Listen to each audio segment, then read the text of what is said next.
Welcome to Morning Message for July the 30th.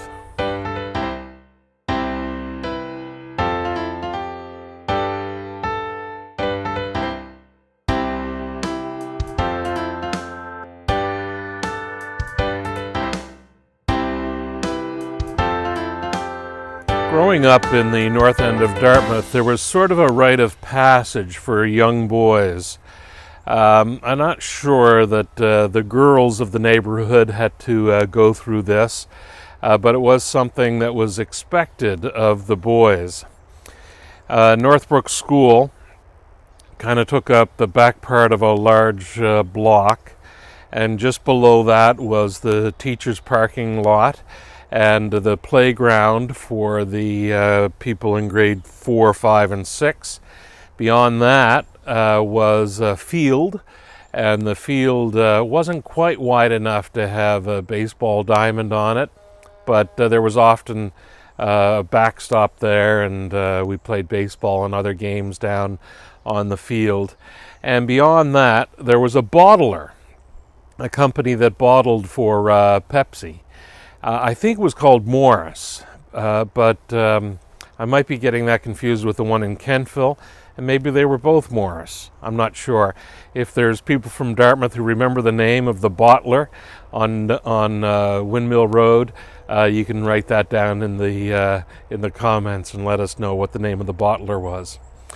Anyway, there was a big door at the back of the bottling plant, and the rite of passage was for a boy to run in to that big door and grab a bottle of Pepsi and take it up onto the field to share with their friends.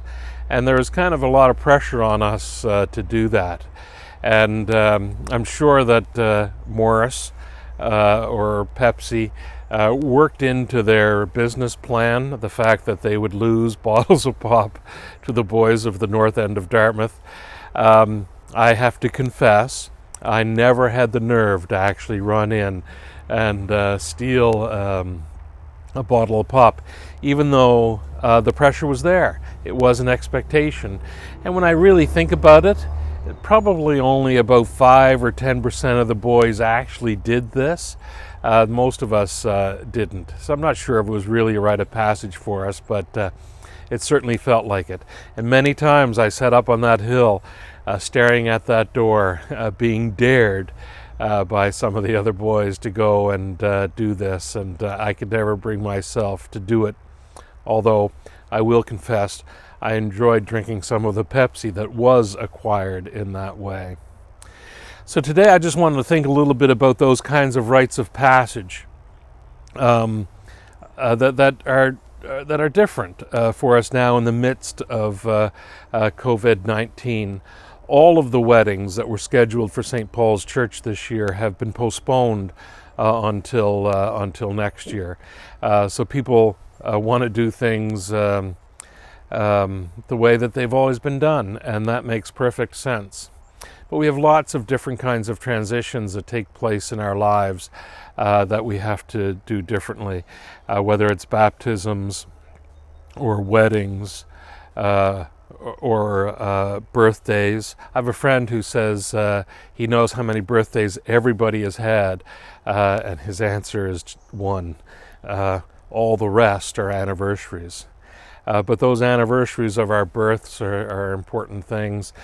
Graduations, all sorts of things that are happening that we're trying to think of different ways of handling them or acknowledging them.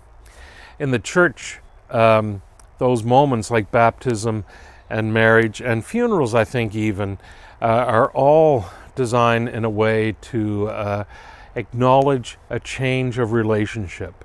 So somebody becomes a Christian through baptism, a couple decide to have an exclusive relationship, and they celebrate that and announce that through their wedding. Even a funeral is a kind of change of relationships, because somebody who was alive is now dead, and we're acknowledging that and how that affects all of the relationships in our lives. I think even weekly attendance at church whereas it may not be establishing a new relationship, it's reaffirming that relationship that we have as a Christian community with one another and with God. And so in the midst of COVID-19, all of those things have changed. We're trying to find new and creative ways of acknowledging birthdays or the anniversary of somebody's birthday. And it's challenging and it's difficult. But still we try and do that, and we hope and pray for a day when we're somehow beyond COVID-19 and able to acknowledge these transitions or these reaffirmations in ways that we're more familiar with. But in the meantime, we need to be gentle on ourselves.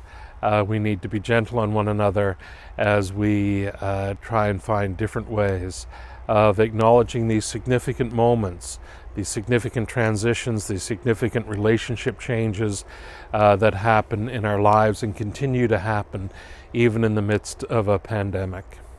So my hope and prayer for everyone today is that you will find ways to acknowledge these things in your own life, to help those around you acknowledge those things, and to be okay with it if it's not quite meeting with our expectations. So in the midst of all this, please be gentle with one another. God bless. Amen.